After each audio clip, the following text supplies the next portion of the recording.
देखिए, आपका क्वेश्चन था कि मैं जब कंघी करता हूँ तो मेरा हाथ थक जाता है, और फिर इसी तरह जब आपके उस क्वेश्चन के तौर पे मैंने एक दो और सवाल आपसे पूछे, कम्युनिकेट किया, तो पता लगा कि जब मैं शेव करता हूँ तो भी मेरा हाथ थक जाता है। फिर ये भी पता लगा कि अगर मुझे कहीं पे कोई कील ठोंकनी होती है हैमर के साथ तो मैं बहुत जल्दी थक जाता हूँ। तो ये डॉक्टर साहब, क्या ये मेरी सिर्फ कमज़ोरी है या किसी बीमारी की अलामत है? तो देखिए, इसमें तो बहुत सी चीज़ें हो सकती हैं। सिंपल कमज़ोरी भी हो सकती है, ये भी हो सकता है कि आपका जो कंधा है उसके अंदर कोई चोट लगी हो, पावर कम हो।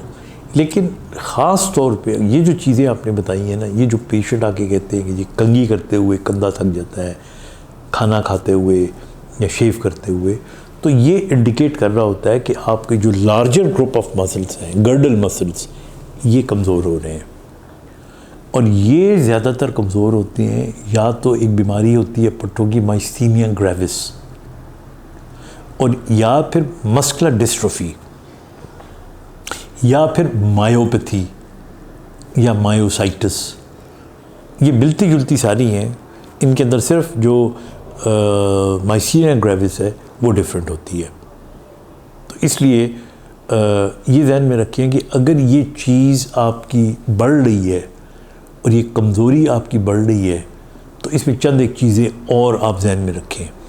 माइस्थीनिया ग्रेविस का जो मरीज़ है उसको जब कंधे में कमज़ोरी महसूस होती है तो उसके साथ साथ अक्सर लोगों को खाना खाते हुए चबाने में भी ताकत कम लगती है और वो थक जाते हैं।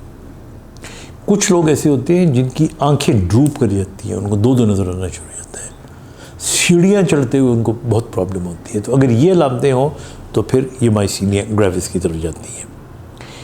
अगर खाने में कोई इशू नहीं आ रहा, आंखों में कोई इशू नहीं आ रहा, सिंपली कंघी करते हुए हाथ ऊपर नहीं जाता या वैसे हाथ ऊपर लेके जाए तो नहीं जाता, कोई चीज़ पकड़ के ऊपर ले जाए, तो ये मसल की बीमारी हो सकती है, मायोपैथी हो सकती है, मस्कुलर डिस्ट्रोफी हो सकती है। लेकिन ये आपने एक दफ़ा डॉक्टर को ज़रूर दिखाना है।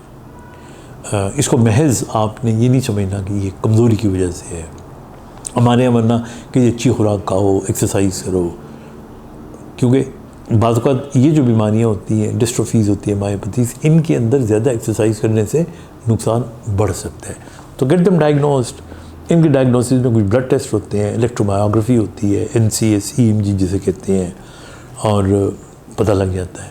और अगर जनरलाइज वीकनेस हो और उसकी वजह से ये मसला आ रहा हो तो फिर ये सिर्फ कंधों में नहीं होगा, फिर ये जिस्म के दूसरे हिस्सों में भी होगा।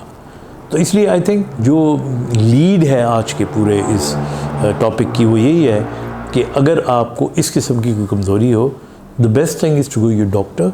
एक दफ़ा रूल आउट करवा लें, क्योंकि जो माइस्थीनिया ग्रेविस है या मस्कुलर डिस्ट्रोफीज़ हैं, इनका इस्टेब्लिश हो जाना, डायग्नोस हो जाना बहुत ज़रूरी है, ताकि आइंदा आप उसके मुताबिक इन चीज़ों का ख्याल रख सकें। और ख़ास तौर पे बड़ी उम्र में अगर आप देखें तो बड़ी उम्र के जो लोग होते हैं उनमें जो कंधों का दर्द होता है या गर्दन का, ये मोरों के बढ़ जाने से भी होता है, तो वो भी रूल आउट हो जाएगा। तो you must seek your an advice from your doctor अगर कोई भी ऐसी आपको शिकायत हो। अपना ख्याल रखिएगा। खुदा हाफिज़।